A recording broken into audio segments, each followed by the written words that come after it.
Hey there! Today I would like to talk to you about a topic that many of my private clients struggle with. It has to do with how they show up in a meeting or in a conversation, by the way. It can be both personal and professional.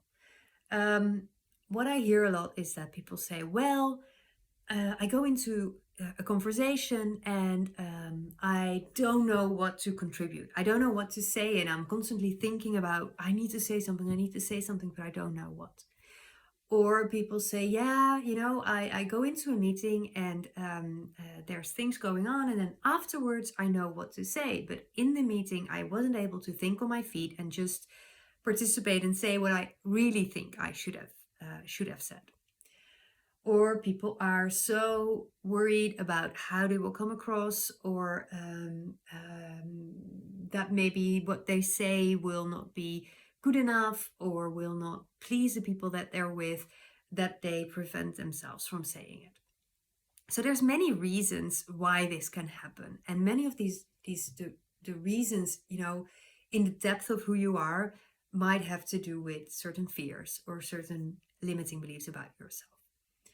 And honestly, in a video like this, I can't solve these things, or I can't really work with you on these things because they're so personal. But what I can do is go to the more superficial level and help you understand um, what is going on here in those meetings, and also give you a tip on how to maybe break through this, so that you can at least start empowering yourself to be your best and most impactful self in meetings like this. Okay, so as I said, there are many reasons why this can happen. So self-doubt, pleasing, wanting to be perfect, or just not having the capacity to connect to what you know in the moment and speaking about it. Um, all of these things result in us being very much in our head. Means that we're very much thinking about um, what to say, what do I have to say, how do I have to say it, when do I have to say it, is this the right information? And when we know we tend to do this, what we often do as a result for the next situation, we prepare a lot, right? We really, many of my clients tell me that they have the tendency to really write out what they want to say in a conversation. They really think through what they want to get out of a specific situation and how they can accomplish that. And they go into the meeting or the conversation, armored with all these sentences and words and goals and achievements that need to happen in a moment. And the thing about that is that instead of giving you more confidence, what this actually does is it confirms to you that you cannot be trusted in the moment. So what I mean by that is this. So we have these deeper things, right, going on, our fears, our limiting beliefs. And as a result, we think, oh, well, probably I'm not going to perform really well in that moment. So what I'll do is I'll think it all out in advance.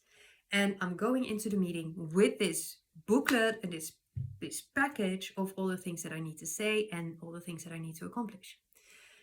And what happens then is that in the meeting, I'm constantly thinking about my list and my words and the right phrasing. And I'm constantly wondering, when do I have to say this? And what do I have to... So I continuously, or I reinforce my fear that I cannot be my best self without those words that I prepared and all that preparation that I've done, that I need that, and that I need that to come out in the right way, because otherwise I've made a mistake or I haven't done well. And so you in that meeting, your bandwidth and your mind capacity is working overtime to work with the preparation and to stick to the preparation. So on a subconscious level, just to make it clear what's going on a subconscious level, you're actually signaling to yourself, no, right, you are right, you're not good enough in the moment. You cannot do this without the preparation. You need the preparation. So if you step away from it, you will fail. And yeah, that's so counterproductive, because what it does is that it's keeping you small. It's not empowering you at all.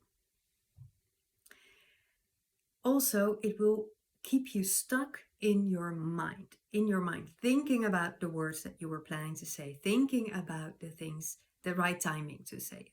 And what's problematic about that is that when you're in your mind, you're not in your body. And when you're not in your body, you're missing out on all the potential and all the sensing abilities and all the intuitive knowing that your body is capable of. So, um, probably what will happen is that because you're thinking about it, you will miss all the tiny signs and signals that give you the indication of when the right timing is, um, making it much harder to bring in the right stuff, because if you miss the right timing, um, whatever you've come up with in your preparation might not fit in the conversation at all. Um, it will also make you miss the signs and signals of what will be the best way of saying the things that are important to you for the people that you're speaking with.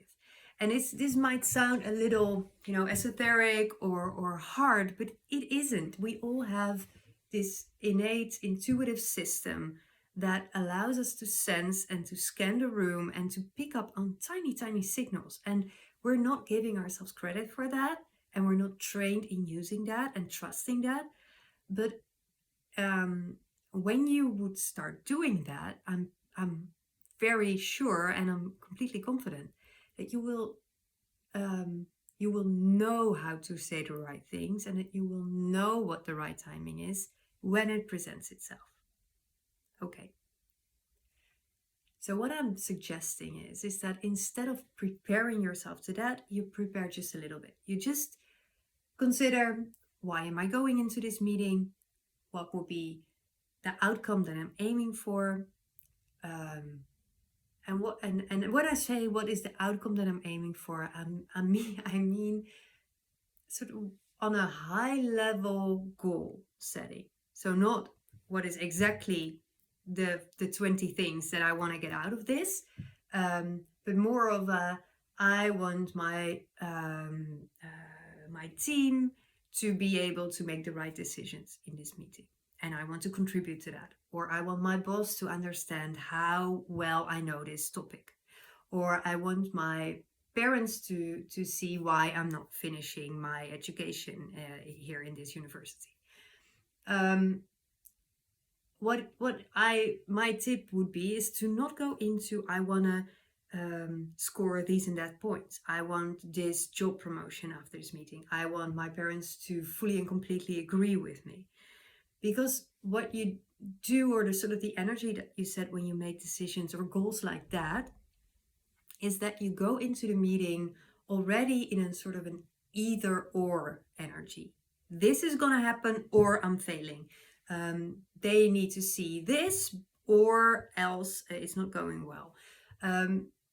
While in fact, when you go into a conversation, a meeting with a more overarching goal, more of an energetic, this is what I would like for us to feel or to be like at the end of this meeting, you'll be much more open to pick up on what's actually happening in the moment and what's really presenting itself in the moment. And that gives you much more information to work with.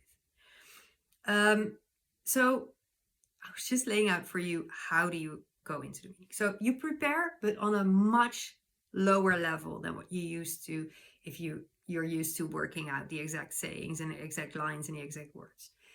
You prepare what your overarching goal is. Of course, if it's a work meeting, for example, and there's some facts and data, of course, make sure that you have the facts and data with you, or you go over them so that they're fresh in your mind. But not repeat them all the time, or practice them or whatever. Just keep them handy and trust, and that's the most important stuff. Trust that you will know what you need to know when you need to know it. And then you go into the meeting or into the conversation and you take a little bit of time. You should make sure that you're there in time, or you go to the bathroom before, And in that moment, just takes a couple of minutes, is you sit down, you place your feet on the ground, feel the ground underneath you, the chair holding you up. You connect to your breath. You close your eyes so that you go really inwards. And you take a couple of deep breaths in your belly. Breathing in, belly extends. Breathing out, belly contracts. In and out.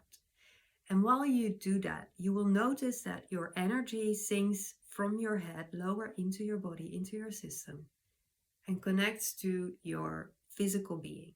And that's wonderful because we're not just walking heads, right? Our brain is great, it's a fantastic project planner, but there's so much more going on. And that is the arena of our heart, of our intuition, of our knowing.